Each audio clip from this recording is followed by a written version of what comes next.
4 number प्रश्न, 0.9999 dot dot को P बटा Q के रूप में व्यक्त कीजिए। क्या आप अपने उत्तर से विस्मित हैं? अपने अध्यापक और मित्रों के साथ उत्तर की चर्चा कीजिए। यहाँ पर विस्मित का अर्थ है अचंभित या फिर आश्चर्य। तो चलिए इस प्रश्नों को भी हम लोग उसी तरह से हल करेंगे जिस तरह से पिछले प्रश्नों को हल किया। तो सबसे पहले माना कि x बराबर ये संख्या 0.999 डॉट डॉट डॉट। देखिए यहाँ पर ज्यादा संख्या है, इसका मतलब ये नहीं है कि संख्या जितना है उतना ही लिखना पड़ेगा।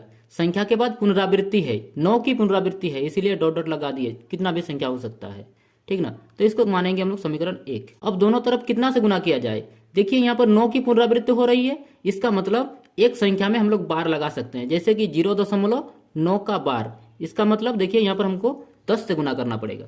तो दोनों तरफ 10 से गुना करने पर गुना करेंगे, 10 गुना x बराबर में ये संख्या, पहले 10 गुना 0.999 डॉट डॉट डॉट। 10 को अगर x से गुना करेंगे तो 10x, अगर 10 0.99 से गुना हो जाएगा तो दशमलव एक संख्या के बाद लगेगा, तो इसीलिए 9.999 डॉट डॉट डॉट। ये समीकरण 2। अब समीकरण 2 में से एक को घटा लेंगे। अब देखिए 10x में से 1x जाएगा, 10x माइनस 1x बराबर, अब देखिए इसमें से ये वाला घटेगा, 9.999 डॉट डॉट डॉट में से 0.999 डॉट डॉट डॉट घटेगा। यहाँ पर हो जाएगा हमारा 9x बराबर, इसमें से अगर ये घटेगा तो सिर्फ हमारा 9 बचेगा। x बराबर यहाँ पर आ जाएगा 9 और बट्टा में 9, दोनों कट जाएगा तो सिर्फ आएगा 1। तो अंत में हमारा x का मान सिर्फ 1 आया। 5 नंबर क्वेश्चन, 1/17 के दशमलव प्रसार में अंकों के पुनरावृत्त खंड में अंकों की अधिकतम संख्या क्या हो सकती है? अपने उत्तर की जांच विभाजन क्रिया द्वारा कीजिए। दशमलव प्रसार करने के लिए संख्याओं को भाग लगाना पड़ता है। बोले तो यहाँ पर हम लोगों को 17 में से 1 को भाग लगाना पड़ेगा। सबसे पहले तो भाग नहीं जाएगा तो पॉइंट लगाएंगे, तो 1 0 आएगा। अभी भी छोटा है तो 1 0 लगा देंगे, इधर भी 1 0 आ जाएगा। 100 हो गया। 17 के पहाड़ा में कितना बार में 100 से कम आएगा, ज्यादा नहीं होना चाहिए। 5 बार में जाएगा, 5 बार में कितना होता है, 5 17 85, घटाव करते हैं कितना होगा, 5 5 में 10, हाथ में बचा 1, ये 9, 1 में 10, ये कट जाएगा, ठीक है।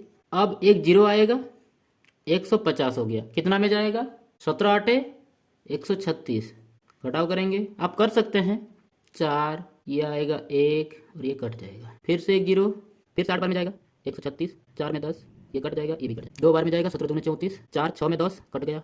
अब देखिए एक को हमने इस प्रकार से पूरा भाग लगा दिया है, यहाँ पर देख सकते हैं, और फिर से एक शेष आ गया है। इसका मतलब ये वाला संख्या इसके बाद फिर से पुनरावृत्ति होगा, तो यानी कि यहाँ से लेकर यहाँ तक बार रहेगा।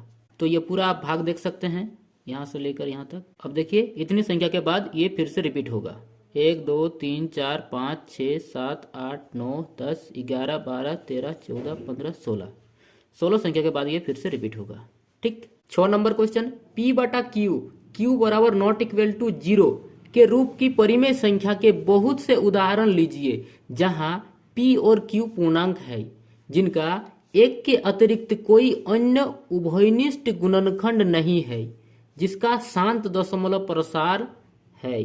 क्या आप अनुमान लगा सकते हैं कि Q को कौन सा गुण अवश्य संतुष्ट करना चाहिए? क्वेश्चन बोल रहा है कि ऐसे परिमेय संख्या लीजिए जिनका दशमलव प्रसार शांत हो तथा उनका जो गुणनखंड है उभयनिष्ठ नहीं होना चाहिए। तो ले सकते हैं हम लोग बहुत सारा उदाहरण, जैसे 5/2, फिर 3/2, 7/5 और फिर 9/5। तो इस तरह से हम लोग अनेक से उदाहरण ले सकते हैं जिनका दशमलव प्रसार शांत आएगा, और देखिए इनमें हम लोगों का गुणनखंड भी उभयनिष्ठ नहीं आ रहा है, इनका गुणनखंड करने पर उभयनिष्ठ गुणनखंड नहीं आएगा, ठीक है।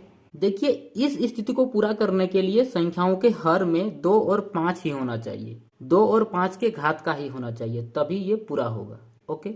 7 नंबर क्वेश्चन, ऐसी 3 संख्याएं लिखिए जिनके दशमलव प्रसार अनबसानी व अनावृत्ति हो। तो ऐसे बहुत सारे संख्याएं हो सकती है, जैसे 0.01, फिर 001, फिर 0 0 0 1 0 1, इस तरह से डॉट डॉट डॉट। अब दूसरा में हम लोग लिख सकते हैं कि पॉइंट 2 फिर 0, इस तरह से बढ़ता जाएगा डॉट डॉट डॉट, ठीक ना। उसी प्रकार से पॉइंट 0 0 3, फिर से 0 0 0 3, फिर 0 0 0 0 3 डॉट डॉट डॉट, है ना। तो इस तरह से इसका आंसर होगा। 8 नंबर क्वेश्चन, 5/7 और 9/11 परिमेय संख्या के बीच 3 अलग अलग अपरिमेय संख्या ज्ञात कीजिए। देखिए परिमेय संख्या निकालना तो आसान था, लेकिन इसमें अपरिमेय संख्या निकालना है।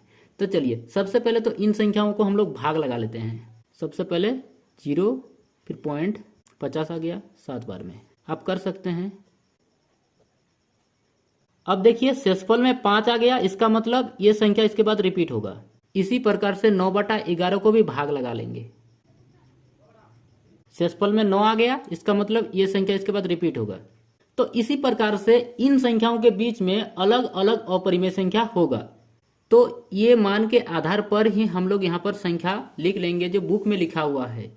जैसे एक संख्या होगा हमारा 0.75, फिर से लिखेंगे 75, फिर 00, इस तरह से बढ़ता जाएगा। तो एक अपरिमेय संख्या हमारा आ गया। दूसरा में लिखेंगे पहले 0.76, फिर 7 0, उसके बाद फिर से वही लिखेंगे 76 7, फिर 2 0, ऐसे ही बढ़ता जाएगा। अब 3 नंबर 0.80, फिर 8 लगा के ऐसे ही चलता जाएगा, ठीक ना। तो इसी प्रकार से इसका आंसर होगा। 9 नंबर क्वेश्चन, निम्नलिखित संख्याओं में कौन कौन संख्याएं परिमेय और कौन कौन अपरिमेय संख्या है। ए देखिए यहाँ पर 27 लिख गया, ये 23 है, तो ये हमारा अपरिमेय संख्या है जो रूट वाली संख्या होती है। ये देखिए 225, ये 15 का वर्गमूल है, इसका मतलब ये परिमेय है। और देखिए ये संख्या भी परिमेय संख्या है, ये अपरिमेय है। क्यों? क्योंकि इसमें डॉट डॉट लगा हुआ है, ये अनंत तक जाएगा। और ये भी अपरिमेय संख्या ही है। प्रश्नावली 1.3 के जितने भी क्वेश्चन हैं अच्छे से समझ लिया होगा, तो ठीक है।